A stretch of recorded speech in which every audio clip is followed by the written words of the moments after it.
What? Can you hear me? Hello? Oh, gosh. Are you there? Yeah, I'm here. Dude, I'm sorry. Apparently we're having poor connection issues. So I lost you at, you know what I think? That I lost you. Son of a gun, it's going again. Oh, hey, I got you back. Okay. I got you. Do you got me? I got you. I don't know what's going on here, man. I'm pretty sure it's me. I was having issues and you're frozen. Oh, no, don't freeze me. The internet is like the worst. Dude, I don't know what's going on, man. Okay, well, I've got a novel idea. Martin, are you there? Yes, you could just call me on the phone instead of FaceTiming. Hey, do we need to FaceTime for this, or can you just call me on the phone? I'm going to call you on the phone. Okay, yeah, that we can do that. Yeah.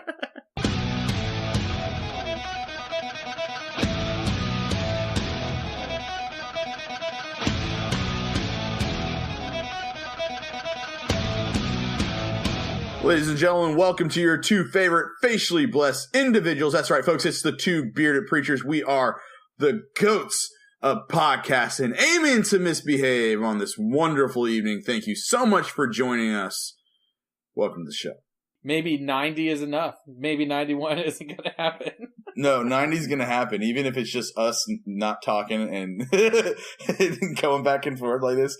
That will be podcast gold. That's fine. How is that not podcast gold? It's total gold.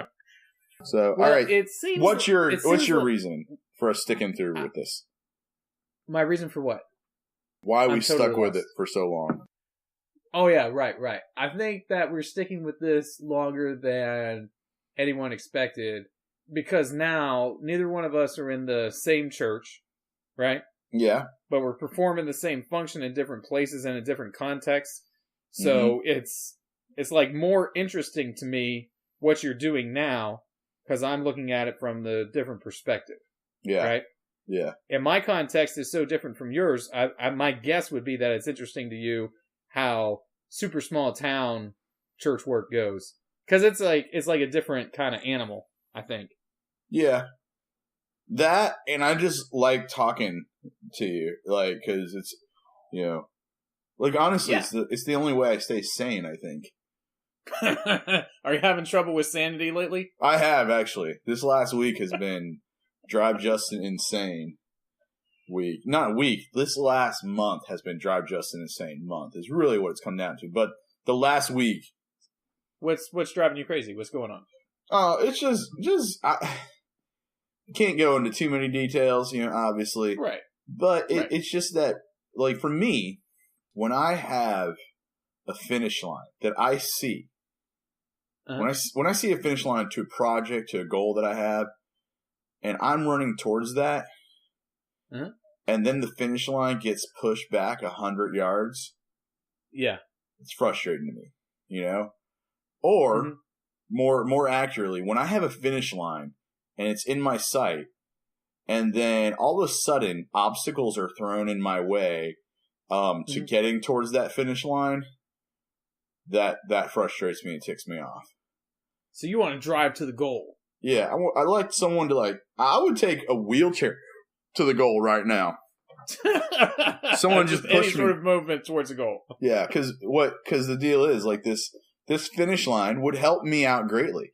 It would help the church out greatly. It will help me out greatly personally and professionally. Yeah. And it would help the kingdom out exponentially, and for the work that we're doing in our community and at our church, you know, it would help us out exponentially. And so, you know, I'm just sitting there going, you know, I seen the finish line, but now the finish line got messed with. Someone messed with the finish line. It's like a false finish line, and they pushed it back. Yeah. And it's not. I don't want to say it's not anybody's fault or anything like that. Maybe it is. Yeah. I don't know. It's just getting pushed back. Yeah. And so I get frustrated because of that, and because of it too, and also with, you know, the new youth minister coming in and everything. I am running I feel like I'm running nonstop. And so getting him started and it's good, but like I have been out every night this week and I haven't been home doing nothing till past 9. And because Tuesday is our date night, man. And, I know. And it got bumped. It got bumped, and then sometimes it happens. Yeah, it does. It does. It's happened to you before too. You remember when you were in your busy season? Yeah, man. It was a pain in the butt. Yeah, I'm in my busy season right now. So, so what's gonna wrap up your busy season when you make this hire? When you when Wayne's 100% rocking and rolling and it's got a good plan going. What is it all going to be? Wayne had his first night this week, and so his first youth group, and great youth group, honestly. And I was there. It's the first time I have been in a youth group in 7 years, Martin. 7 years. Nice. And I was there, and he did great. Did great. I was really pleased. Connected real well with the kids. I have very high hopes and expectations for the youth group. He's brand new. He was really nervous, which made me laugh, but he did awesome, and I couldn't have been happier about the turnout of the kids, the responsive kids, and for everything. So I was very pleased with it, and he's gonna grow with the youth group. He's gonna grow with the youth group. So that's perfect. And so, but it was getting to last night was the difficult part. It was just little things, and I tried to help him out as much as possible because I want him to be successful. So I jumped in and I helped out as much as I possibly can. And I did so much as like I did his game for him and everything, and then I ran the media, Martin. Really, I ran media for him. Like usually I'm on the other end. I'm usually speaking, but I ran media for him because I was like, yeah, man, if this is how I can support him, I'm gonna do my best. So. That's cool. I like that. Yeah, dude. So, but the problem is, I didn't get back home till like 9:30 every night, and Faye, she's in bed by then, and right, she's got to wake up and teach Chinese kids how to speak English. And every night I come home, she's clutching my pillow to her chest, just sitting there watching TV. And she's got one of my pillows clutched to her chest, and I look at her like, "What in the world are you doing?" She goes, "This is my husband pillow. It's got your smell." Oh man. It's got your smell, and so since I'm so lonely, I just hold onto your pillow, and I'm like, oh, well, that makes me feel like crap. So yeah, there's that. Okay, yeah, that's that made me feel bad. That's not the best feeling in the world when she says that, is it? No, but she's right. And this weekend, Martin, it's just us, us and the boys. It's family weekend. Wonderful. Yeah. Family weekend. Nobody messes with family weekend. That's how it is. That's how we roll. Hey man, you gotta set apart that time. You gotta make it happen. You do. And so that's what we're doing, man. But no, the finish line, it'll happen. And what I have decided too, I also had, and tell me how you feel about this, but sometimes you have to, when making decisions, when making calls, and doing certain things within the church, I came to a conclusion this week that no matter what, I'm like, I have to make a decision. And whatever that decision is, I'm okay with it. And I'm not going to let it stress me out. I'm not going to let it drive me crazy. I don't want to lose sleep over it. I already lost like pretty much an entire night of sleep the other night. And I'm not going to do that. Yeah, because I just let stuff get to me. And I shouldn't. I totally shouldn't, But I decided, hey, this isn't worth it. And so I am going to just relax. I'm going to breathe. And eventually I know this whole thing will help me out. It will help the church out. I'm not there yet, but we're on our way to getting there. And it'll happen. So relax. Woo-saw, baby. You got to woo-saw a little bit? I got to woo-saw a little bit, man. So, and it's okay. Sometimes you just got to woo-saw. Absolutely, man. I do the same thing. You have to. If you don't woo-saw a little bit, then, I don't know, you're just in for a world of hurt. Frustration. Stupidity. Going around, man. Whoa. Oh, man. Oh, did you get that? Did that hit you? Oh, yes. I totally got it. All over your face, right? My bad, man. Oh. I heard that there was like a ton of rain down there in Florida. Did you experience any of that? When? No, you didn't get none of that? No, when was that must rain? Be further south. Must be like South Florida. We had rain on Sunday. Flooded. We had rain on Sunday. It canceled one of our events and everything. What? Yeah, we had to cancel an event because of it and everything, but we serious rain then, huh? Yeah. I always get. What's your criteria for canceling a church event? Depending on what the event is. And typically the only time we cancel events is if it's outdoor and it's weather related. That's the reason why we cancel. And so we had to cancel this last week because of the weather and everything. And so, because it was saying it's going to storm from 2 o'clock, thunderstorms from 2 o'clock on. And we had a water slide and we were doing everything outdoors, food. Oh, dude, you had a water slide? Yeah. And so we postponed it for 2 weeks. We're not going to do it this Sunday, but they're doing it next Sunday.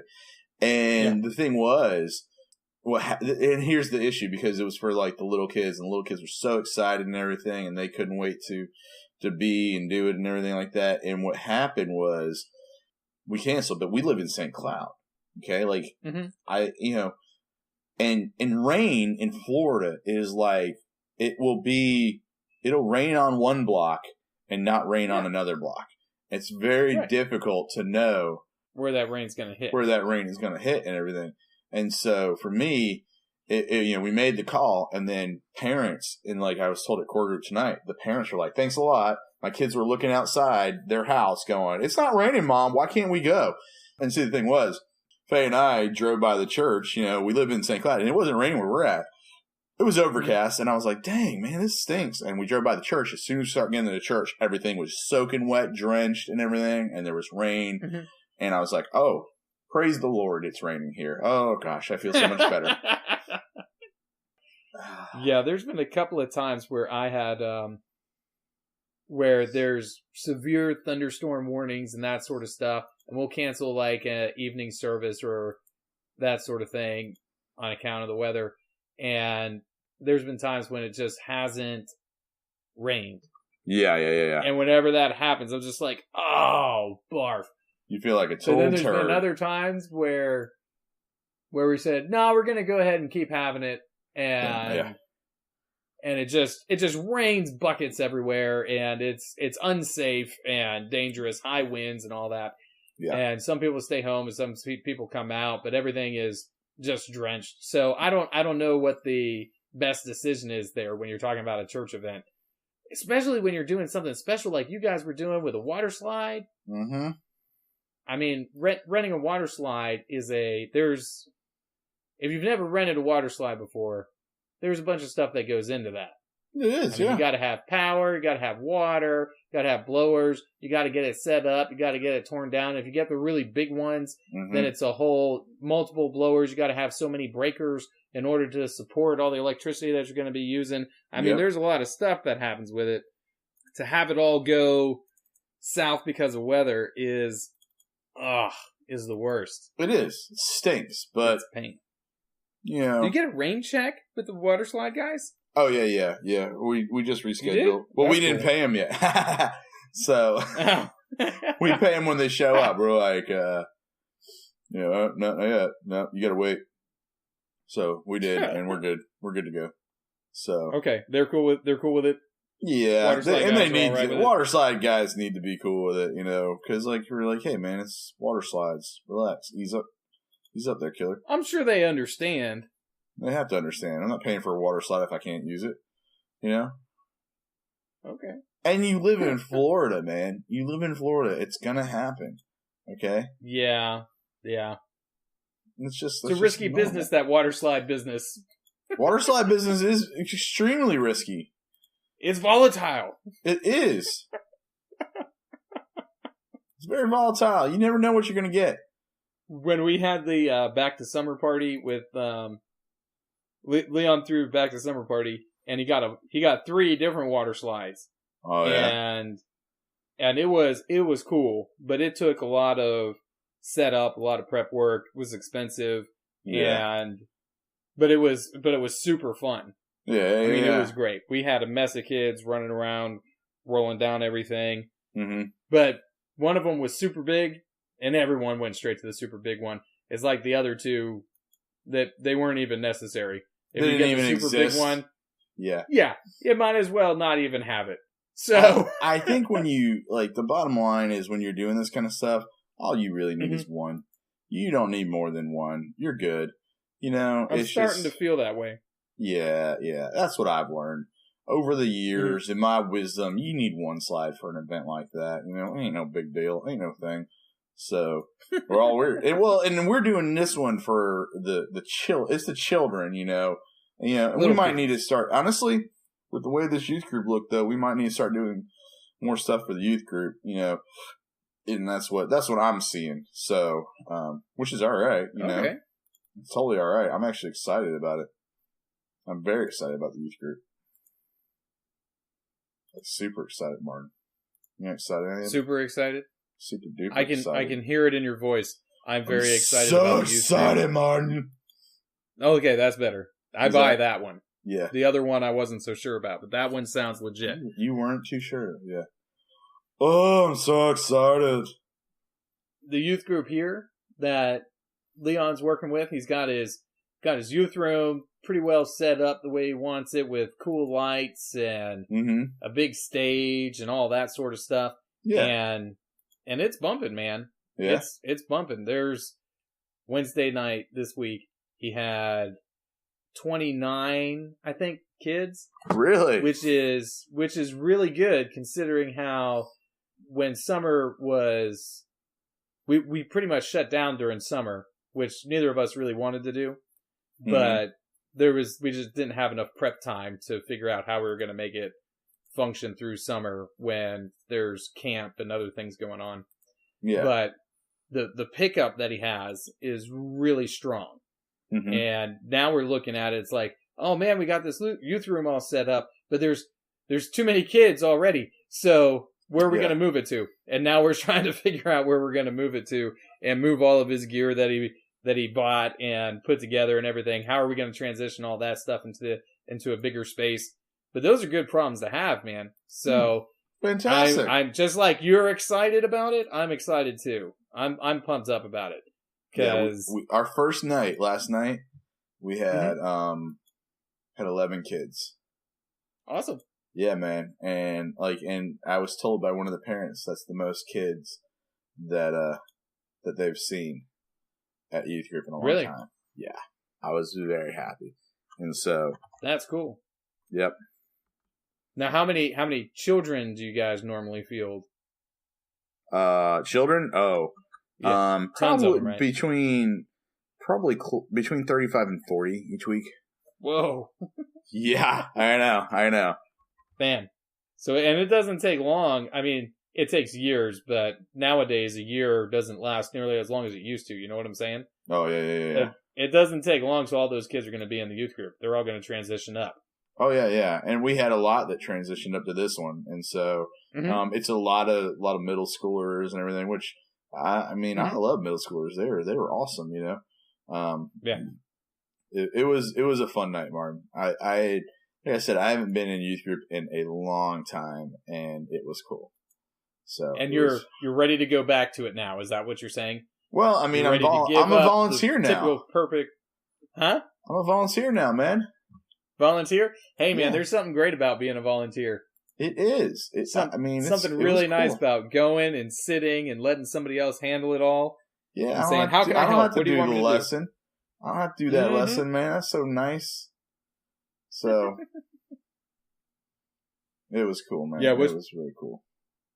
What'll probably end up happening up here is that Wednesday night will be all about the kids eventually. Oh, yeah. That's probably what we're going to transition to. Because the adults that we have a few adults for Bible study. Many of them have kids or grandkids in the youth program. We'll probably end up transitioning to where everyone who's there, if you're an adult, you're helping out with the kids. Yep. You're going to help out somewhere, whether it's doing the meal and cleaning up after the meal or whatever, or if you are teaching a lesson, or if you are being a sponsor where you're just, supervising what's going on, or an extra set of eyes and ears and hands, we'll probably end up transitioning to that just to be able to manage the amount of kids that we're anticipating growing to. Oh, yeah. It's going to be, what we've discovered is that in our town, the public high school especially, that there seems to be some real openness to the gospel there. There seems to be, it seems like the kids are really looking for someone to translate Christianity as it's been shown to them to something that's more applicable to their own life. Okay. Leon happens to be really good at that. That's his, he's great at that. And because there's sort of a hunger for that in our community, I think that once word gets out between the kids and all that sort of stuff, that this group is just going to pop, and we're going to have to manage that somehow. Oh, yeah. And that I think is fun. And that's how we're going to be plugging people in and getting them to serve a little bit and be like, hey, we need your help here on Wednesday night to manage this youth group. We're going to help you. We're going to plug you in where you're strong. So if you hate kids, but you're good at cleaning up, we have got something for you. If you just like to play games, we got something for you. If you want to help personalize somebody's meaning, we got something for you. We got something for you no matter what your strengths are. Yeah. Some kind of work for you to do.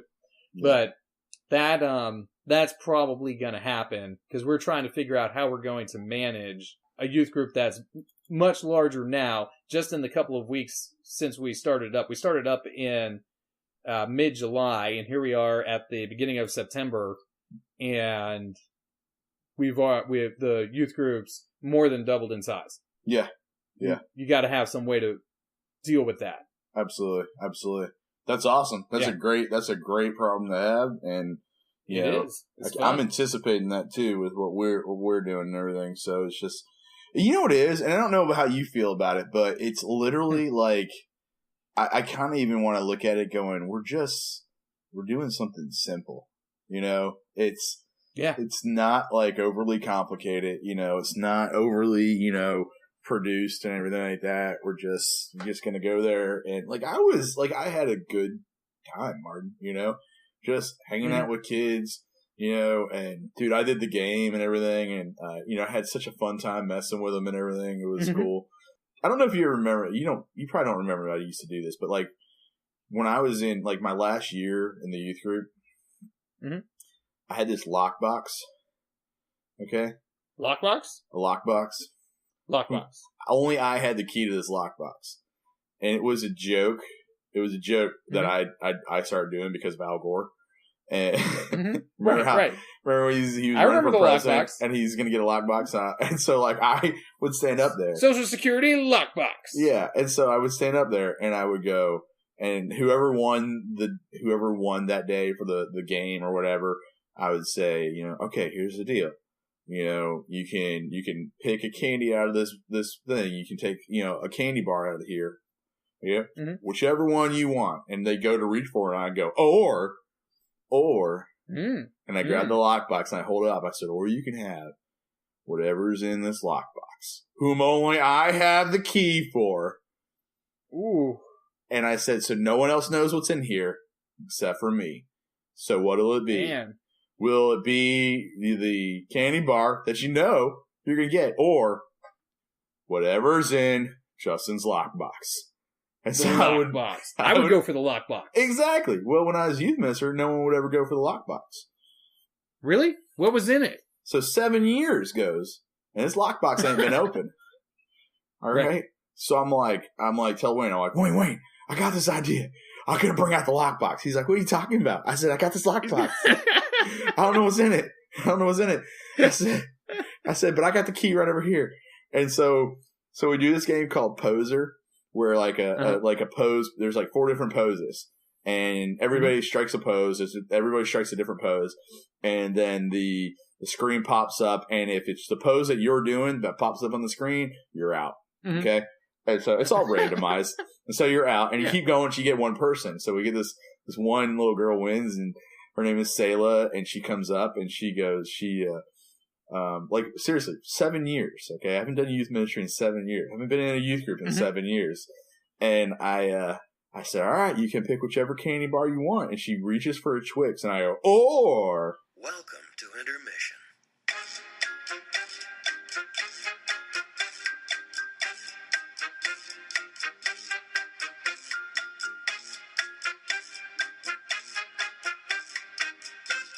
Yeah, intermission.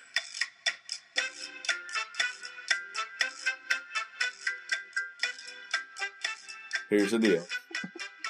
I haven't done youth ministry for over 7 years. I've not stepped foot in a youth ministry in 7 years, I said. But when I was a youth minister 7 years ago, I had this lockbox. It's a lockbox whom only I had the key for. And I'm going to be totally honest with you, I have no clue what's inside this lockbox. I said, but it could be anything. It could be the most amazing thing in the whole entire world. It could be the coolest thing in the whole entire world. It could be the most valuable thing in the whole entire world. We never know what's in this lockbox. Right. And the girl's looking at me, and I'm like, so you can have this candy bar or whatever's in this lockbox. And she looks at me and goes, I'll take whatever's in the lockbox. I said, that's what I'm talking about. She goes for the lockbox. And I'm like, yeah, that's what I'm talking about. Awesome. And everybody, like, it's funny because I go to open the lockbox. I take the key, I stick it in the little thing, and then everybody starts gathering around. Someone leans forward with a camera and everything like that. I think they got a picture. I'm hoping they did. And I turn the key, and I open the lockbox, and inside the lockbox is a note. What? Is a note that says a note that says you should have took the candy, and it's signed Jay, me. And I'm all like, I win. So that was the first night of youth group. I thought it was a huge success. So. That's awesome. Now, the question I have is, did you give the kid the Twix? I did give her the Twix. I did end up giving her the Twix. So you're soft. Honestly, in my old youth group days, I never would have done it. I never would have given her the Twix. But because I'm older, but you're nice now. I'm older. Yeah, I'm a lot. Well, I'm grumpier, but I'm definitely grumpier than I've ever been, which is fantastic. But at the same time, with adults, yeah. But at the same time, I was like, gonna go ahead and let this girl have the candy bar. So you're gonna give it up, huh? Just like that. Yep. You want to know what you could have done? What? You could have said, "Oh, you should have taken the candy," and then you open up the Twix and you eat it. Oh, that's so good. And then eat the Twix all wrong. You know how you're supposed to eat a Twix? Like you eat one stick, then the other stick. Yeah. Open that thing up and take a bite out of both sticks at the same time, like an animal. Yeah, that's missed opportunity, Martin. I should have talked to you beforehand. Oh man, if we would have talked on Tuesday, we could have already discussed this, right? So, and you would know that you don't give them the candy; you eat the candy yourself. The one that they were definitely going to get. Yeah. So here's the deal. Even if they're going for a Zagnut, you take that and eat it. Yeah. Right in their face. The one they want. So I have an idea for next week, and I don't think any of the kids listen to this podcast, which is all right. But here's my idea. Yeah, that's probably true. Probably accurate. So I got one of the other sponsors is going to be doing the game, okay? And and I think what I'm going to do is it's like a spin the wheel game. So like they spin the wheel. It's all digitally done. So the wheel is spun. And then it tells them they got to eat, like, it's like a condiment eating thing, And if they do it, I'm going to give them like $1, okay? And give them $1. And then the last person that goes, if they go ahead and they eat it, they eat whatever it is they're supposed to eat. And then we go to give them $1. And then before the kid gives them $1, I'm not even going to tell him this, okay? Listen, I'm not even going to tell him, okay? Before he gives them $1, I'm going to go, or you can have that $1, and I'm going to walk up with my lockbox again, okay? Lockbox. Or you can have whatever's in Justin's lockbox, and see what they do. Because here's the deal. Some days I'm going to put really good stuff in it. Like I'm going to put really cool things in it. And then they're going to be like, oh, I should have taken the lockbox. Or I'm just going to put real random stuff in there, like a picture of my Yeah. parents or something like that, which I think would be great. I'm going to try to put a picture of my parents in it. And Nice. and they're going to have to take it. They're like, I know, you're not getting this $1, but you are getting this picture of my mom and dad. You know? And you have to take it home. Yep, you have to take this home with you. Hang it up on your wall. Hey, What is you know what? this? I still got a picture of Dana hanging up on my wall. Do you? So it's good to go. You know Absolutely. what? He's You got know a what? little mustache and everything. It's awesome. You know what Jeff Green has a picture of? What? He has a picture of my dog's butts on his wall.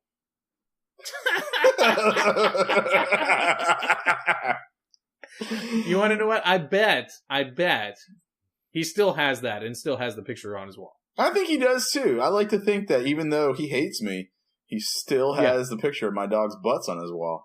When he went up to Cincinnati and is living his dream up there, he thinks to himself, you know what this wall really needs? You know Dog. what would really tie the room together? Justin's dog's butts on my wall. Dog butts. It was side by side too. I had to take them separately and crop. I had to take them separately because they wouldn't stand still. I had to take them separately and then And put them together? Photoshop them together. So yeah, it's even different backgrounds and everything, but I still did it. And I want to think that he hung it up on his wall. As he hung it up on his wall, a single tear dripped down his face. Can you do something for me? Thinking of me. What? Can you find his address? I- And Send a picture of all our dog for butts. Christmas. And for Christmas, send him some pictures of your dog's butts. It was in a very nice frame, in my defense. I'm kidding. It was in a crappy Walmart frame. I spent $70 getting this picture framed. Yeah. Just for you, Jeff. I spent $3.99 getting this picture framed. So. Getting something framed is super expensive, man. Well, it's ridiculous. If you get do you get other people to frame your pictures? Because I think that's stupid. I've had my diplomas framed, and I will never get anything else framed again. I don't think. I might need to get my diplomas framed because I framed my own diplomas and they look like crap. No, you got to go get that done, man. Go get it done, and then they're gonna be like, bam, looking so good. But it costs so much money. I mean, it's like really frustrating to get them framed because then you're like, man, it looks good, but I'm cheap, and it's a terrible thing. Yeah, But No, it looks, but when you're done, it looks so good on your wall, man. Like my wall is so epic. I mean, it looks like I know what I'm talking about when you look at my wall. really. And oh yeah, can you believe it? That's how it looks. When you look at It my looks like- wall, you look at it and you go, man, this guy's our preacher? That's basically what it kind of looks like because like my degree is like a little crooked in there. My ordination certificate's got a bug stuck to it or something like that, you know? Nice. Yeah, I'm like, oh, yeah, my bad. So, I don't know. But maybe I should do that. I need to get some more Yeah, man. degrees to put on my wall. Yeah, just order some online. I should do that. I should order some online. So, Just order one up. Why Yeah. not? why not? Hey, good news. Yeah. The rest of the world has now come to the same conclusion that I have been saying for years now. Yeah. Joel Osteen is a turd. Oh man. Here's the amazing thing about that whole situation. They were doing essentially what the city of Houston wanted them to do. And it wasn't good enough. So they weren't doing what the internet thought they should do. And the rest were of doing the what public. The public. And the wanted- rest, well, I mean, isn't that what the internet is, the public? It is pretty much the But public. yeah, man. I mean, what do you even do about that? I mean, you can't win for losing. I mean, there's no get around for that No, there isn't. because they were going to be a distribution center for aid, and I guess they were doing that or whatever. But then some people came and said, "Why aren't you housing people?" And now they're housing people. Oh yeah, they are. Whether that's what the city of Houston wanted or not. Whether they want to or not either. So yeah, they don't have a choice now. No, Public policy has. So now that whole place is on damage control, and I don't even like the idea of sticking up for. Well, for starters, Osteen himself, Joel Osteen, this was not a decision that he was making. No. Know what I'm saying? It was his leadership. Do you make decisions like that at your church? No, my leadership makes it. Right. Somebody else is responsible for that. Like if the congregation up here wanted to open up the church, and we did this when there was a bunch of power outages, but the church had water. See, a lot of people up here are on wells, and if you don't have power, you don't have water. Yeah. So, but the church had city water, and we said, "Hey, if you want to come and take a shower, come and take a shower." Right? And the church had power back quick because it's on one of the main lines, so it had power back quick. You need to come and sit in some air conditioning or whatever. Come on out here. Opened up when a big storm tore through here and knocked everyone's power out for a couple of weeks last year. I mean, that's just what we did. But that wasn't anybody's. That wasn't like my decision. That wasn't Martin's choice. That was the church leadership said, we need to open this up. We need to see what ways we can help. And then once we all started figuring out what was going on, then we were able to coordinate, well, we're going to send help over here to this house, send help over here to that house, that sort of thing. Which was wonderful. And the folks who were helping was fantastic. It wasn't like my choice to do any of that stuff. Yeah. And I really doubt that it was Joel Osteen's choice to decide how they were going to help in in hurricane relief. Yeah. I mean, come on. It's not that guy. He's too busy getting his teeth whitened or working on his abs. I don't know what he's doing. But he ain't making that decision. He's too big. He's too busy being ridiculously good looking and everything. And so, man, he's so pretty. Oh, he's so pretty. So pretty. So, with his friggin' chiseled jawline and his friggin' abs and great hair. All right. Let's stop talking about this. But yeah, no, he's too busy with all that stuff. You getting jealous? You know he's in his 50s, right? Oh, shut up. Really? Yeah, man. You didn't know he's 50? Dang, really? No. I don't know. You're just making that crap up. You think so? I think so. I'm pretty sure, man. Are you like, how sure? Like 93%. Really? 93? Yeah, man. That's really a high percentage. That's where I'm feeling I'm at. Here, let's look it up. Let's look it up and find out. All right, I'm going to go. I'm going to 54, born March 5th, 1963. Oh, you already looked it up? I didn't even get a guess. I was going to say 42. Dang. Man. Well, you know look at that picture right there on Google. No, I don't want to. So good looking. You know what that means? That guy's good looking. You know what that means, Martin? I still got a chance, man. I got 14 more years. You do got a chance. 14 you got more a solid years, shot. That look that good. I think you'll get it. You Why think not? so? You think? What's holding you back? A love for cake? All the carbs I've been eating and what's holding me back? Carbs and huge beard. Bad decisions. Yeah. Yeah. The beard doesn't hold you back from anything. No. Okay.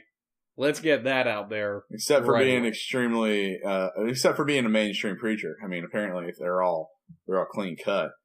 They don't have ridiculously fantastic beards like this. But you know, it does. Really? Is that true? I don't know any. I mean, like I'm looking at my beard right now. I'm looking at because my computer camera is up, and I'm looking at my beard right now, and I'm thinking to myself, man, that sucker's on point. That's what I'm thinking right now. I mean, John Calvin had a solid beard. Oh yeah, but Martin Luther was clean shaven. That's a shame. Yeah. What a waste. It is a shame. What a waste. Yeah. Pretty sure Balthazar Hubmaier had a rockin' beard. Yeah, back in the day, leaders, spiritual leaders were bearded. Okay? Yeah, that's true. And I think we're just trying to bring that back. Let's bring it all back. You got facially profiled by a man of the cloth, didn't you? Did I tell you about this? You texted something to me about it, but I was confusing the guy with the guy we went to college with. No, it was not. And I'll name him. I'll name him on the podcast, Martin. Oh man, he's getting named. We're calling you out. Calling you out. I named him. I named him in my stream the other day. Oh my! I named him in my stream because I was like, man, this guy ain't gonna watch my stream. Probably not. No. But I'm gonna name him. All right. So here's the deal. I am on the board of A Place for Grace Ministries, where we serve the homeless and everything. And so I'm a board member, and I take my job very seriously.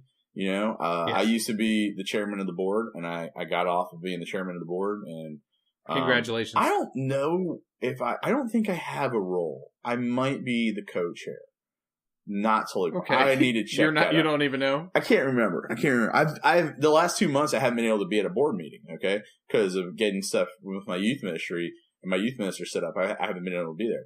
So anyways, the point is that I find out in a board meeting like 3 months ago that somebody from my past is coming and would like to partner with A Place for Grace Ministries and helping and serving by doing counseling and opening up a counseling area that would like to partner with us and help out some of our clientele and everything. And they're overseeing a group of counselors that will be working in this area. And can I guess? Can I guess who it is? You want to take a guess? Someone from your past. It was Jeff Patanjo. No. It was Tim Cooper. No. Nathan Gemeinhart. No. Do you need a hint? I'm just gonna look through our yearbook and name guys. No, not one of the. We didn't go to school with them. Oh. So it's somebody from your past that you didn't go to school with? You ready for this? Are they Anglican? I'm gonna tell you. I'm gonna give you a huge hint, and it narrows it down to two. It was it was one of my former bosses. Oh, a former boss. Former boss. Well, we've already talked about your BFF, Jeff Green, who has a picture of your dog's butts hanging on the wall. Facts. So, Jeff? Nope. Not Jeff? It was not Jeff. Jeff is still I think. I don't know where Jeff's at. I don't know. I don't know if you came to church when this guy was here. No. When I went to the church there, it was Jeff, and then you. Okay. So, it was my boss prior to Jeff. Oh, okay. Who's that? His name is Dale Ziegler. Dale Ziegler. Yes. Not Dan Ziegler, who we went to college with. No. Dale. Not even, no relation whatsoever. No relation? No relation. Not even her cousins. So I go, and I'm like, I haven't seen this guy in a long time, but I would like to be at our agreement meeting, which is where we sit down with people that want to partner with us and just basically talk about what their ministry, what their expectations are, what our expectations are, and if we can come to an agreement. And then eventually we have, it's a legal signing thing because it's to protect the ministry and everything. And so, so I go as a representative of the board because we have employees that were there, and the head of the manager of the Place for Grace is there, and I was the board representative, and I said I would like to go to it because I haven't seen this guy in a long time, and I would like to extend that olive branch, to say, branch. Yeah, welcome to the partnership with the Place for Grace Ministries, and I just wanted to kind of, I wanted to put my best foot forward, and they knew. Keep it professional, Justin. Keep it professional. Yeah, I was going to keep it totally professional, and so awesome. And they even said to me, they're like, they knew that he was one of my former bosses, and they had asked my opinion. They knew that? Yeah, they knew it, and without me even telling them. Okay. And the board, and they so asked my opinion, and I said, I think he'll do a good job at counseling and everything like that. Like all people, like all people that leave the church and everything like that. Typically, it's not done on good terms. You know what I'm talking about. And yeah. If things were good, he would still be there. Yeah. If things were good, he'd still be there. So, anyways. I say, you know what? I would like to be there as the representative of the board, and I would like to do that because, I think it would be good for me to be there, and that, because he'll be working alongside a ministry that I helped start. Northeast helped us start. We were founding and helped to found. We were one of the founders of this ministry, and so and so I said, and they were like, absolutely, we really want you to. They even said, we want you to be there for this. And I said, awesome. Yeah. So I go ahead and I show up. It's Thursday morning, 11 a.m. on a Thursday morning, and my flex day. So I'm feeling pretty good, and I walk in there, I sit down, and me and Blake are talking, and he's showing me a couple things, and then Heidi, one of the other employees there, she walks in, and she escorts Dale in. Dale looks at me. I stand up and I extend my hand and I say, Dale, it's a pleasure to see you, sir. Very polite. Mind you, very professional. I am on my best behavior, Martin. Yes. Okay. I decided ahead of time. I said, I am not going to mess with this guy one bit. That's what I said. Right. I'm going to be in my best behavior, and I'm going to be really nice, and I'm not going to say anything sarcastic and or mean whatsoever. I'm going to be on my best behavior. And so I extend my hand. I say, Dale, it's great to see you again, sir. Pretty respectful, right? Yeah. He extends his hand, takes my hand, shakes it. He goes, Justin, how are you? I said, I'm fine. And he goes, you got that whole Moses thing going on, don't you? And so me being trying, automatically in my mind, I go, that's facial profiling. And facial profiling is wrong. Okay. But I didn't say it. I did not say that, Martin. I didn't call him. Well, he probably doesn't know. He comes from another generation. Yeah. I don't call him on the carpet. Instead, I say, well, Moses was a pretty cool feller, in my opinion. I say that. Yeah. Okay. Very nice. Very nice. Very it's nice. Not, it's like. I love how you say feller. Yeah, I said feller. I said he's a pretty good feller. Pretty cool feller. Right? I think Moses is pretty cool. And so I do it to I'm like, okay, so he already came in with a little jab, poking fun on someone you haven't seen in 13 years. Whatever. So I say that. And he goes, I can't grow a beard. He goes, on account it would all be gray. And then he looks at me and goes, oh, much like yours, Justin. And I was like, what? I'm just sitting there going, all right. I can't believe it. Yeah, so he's already called me Moses, facial profiling.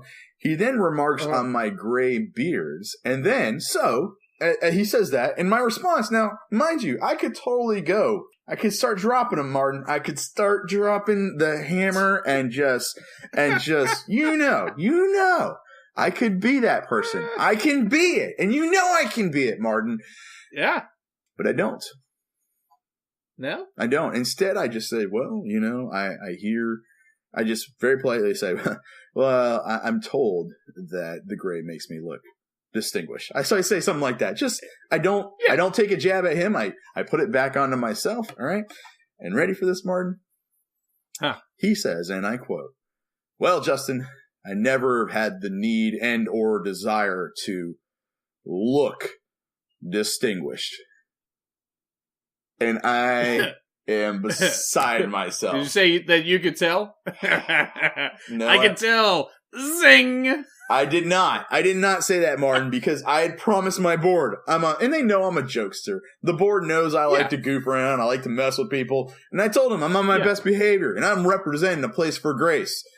And it took every fiber of my being, Martin, to zip my mouth shut, sit back down into my chair, and just smile. Oh, he was asking for it. He was throwing up softballs for you to knock out of the park. Why didn't you do it? Because, like I said, I wanted to put my best foot forward, Martin. And I wanted to be a representative of this ministry. And so I did.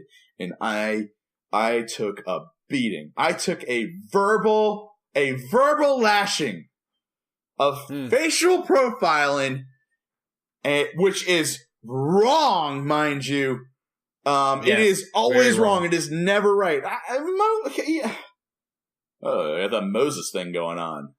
You need to tell that guy to check his privilege. Yeah. Yeah, I got that Moses thing going on. That guy's a pretty cool feller. I'm proud of this beard. And that's facial profiling. That's what I want to say. That's what we call facial profiling. You can't do that.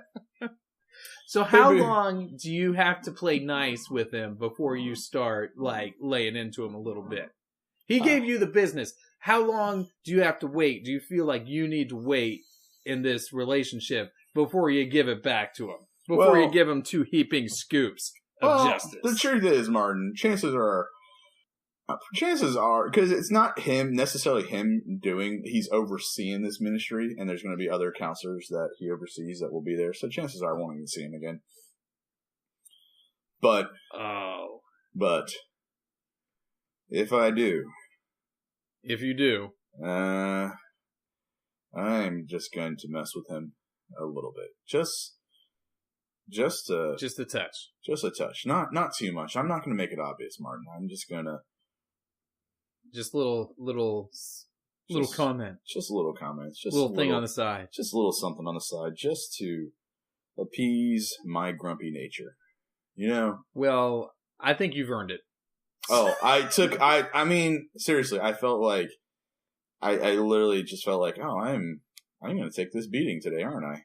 And I'm like, you know, I like, you know, if someone messes with me, I really like to mess with them back. You know, I like that, Martin. Right. You know, I like to just, you know, I like to be mean. I love being mean, but don't you think he wanted a little bit of back and forth? Don't you think that he was like, I don't know, maybe asking for it? Well, I know here's the deal. I don't think he realized he was asking for it. Oh, he was totally asking for it. I don't think he realized he was asking for it. Like, I feel like he thought, like, you know, I can say whatever I want, you know, instead of just saying, Justin, it's a pleasure to see you again. Everything going good, sir? You know, and I say, everything's going fantastic, Dale. Instead of, you know, that right there is gentleman. That's gentleman, okay? Yes, and that's how we should behave. Exactly. That after, and mind you, after a strained separation, okay? You know, like that, like the last interaction I had with him was not a good interaction. It was a strained one. Yeah. So mind you, and I was much younger, you know, and I didn't do anything wrong. So you guys, would you say you guys had beef? Yes, I would say we had beef. Between you and him, there was beef? Yeah, and not because I was doing anything, you know, it was a situation where pride took the better, you know? And that happens. Yeah, it happens, you know, and so, and I'm not, you know, whatever the situation, I mean, you know, it's happened. That was a long time ago. A long time ago. Yeah. It's done. It's over. What are you no big deal. Who cares? And so, what are you going to do? And so, like, I just, you know, for me personally, I was just like, I don't really care. You know, I'm moving on. I moved on, you know, and I'm doing what I'm doing. I don't, you know, sit back and pine over it going, oh my gosh, I can't believe this. Mm-hmm. So, but after you see somebody and that you had a strained relationship, you know, or like a strained, you know, separation, typically you try to ease that. You try to just step lightly. Yeah, step lightly. You know, I saw a young man who used to work for us. You know, when we were at the conference together in Georgia, I saw a young man that used to work with me. Yeah. And didn't, you know, when we separated, it didn't go very well. I went up to him, I extended my hand, I asked him how he was doing, and we talked a little bit about, you know, I said, hey, listen, I hope you and I are okay, and, you know, I apologize if anything that happened during that time, you know, affected you, and I'm really sorry, and we you know, mended that the relationship a little, you know, just a little bit, you know, and it wasn't like, we're gonna be best friends for the rest of the world, but, you know, to at least extend, saying, you know, hey, I realized when everything happened, you know, we weren't on the best of terms, and I apologize for that, you know, I'm that kind of guy. I do apologize very easily, even when I'm not wrong. And then after we get that stuff, even when we get that stuff out of the way, then you can joke around a little bit. You know, you can joke, you can rib each other a little bit once you get that. But no, it was like straight, just dig on in. Go for it. See what happens. And I was like, man, this is strange. I didn't know that we had a relationship like this, but whatever. You know, so I didn't know we were this close, but hey, you do what you gotta do. Oh my. Oh my. All right, so call me Moses and mock the gray in my beard and mock my, tell me that you don't care about being distinguished. I, sir, prefer to be a gentleman. And so, that's what I love about you, Justin. Yeah. You're a true Southern gentleman. I learned that from my that's what we all I learned that from my best friend, Martin. And so, so I decided to be a gentleman. But honestly, the next time, gloves are off. You're going to let him have it. Gloves are off, brother.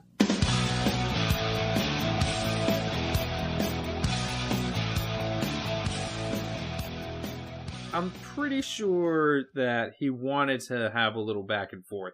And you know what? It's kind of funny, because from the way you tell the story, it sounds like he wanted to have a little bit of back and forth, but you just weren't giving him anything. Yeah. You're just like, oh, okay. Whatever. Martin, I didn't think about that. That might have got under his skin a little bit. That might have. Yeah.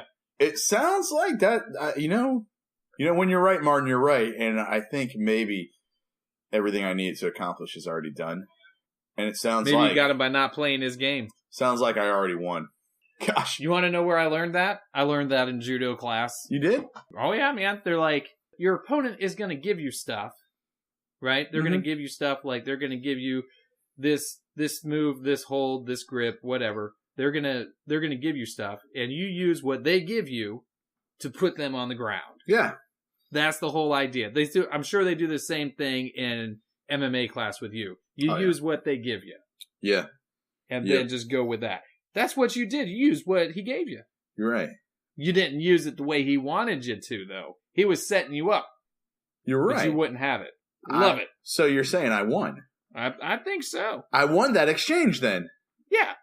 Everything's a contest, right? Yeah. Everything's a battle. We weren't competing, but if we were, I already won. Basically. It wasn't a competition, but if we were. Oh, you were competing. You might not have. He just didn't know it. He didn't. Maybe he didn't realize it. All of life's a competition. Oh, I totally won. Then. Yeah. Gosh. Victory for the bearded. Wonderful. Chalk it up. Man, do I love being a winner.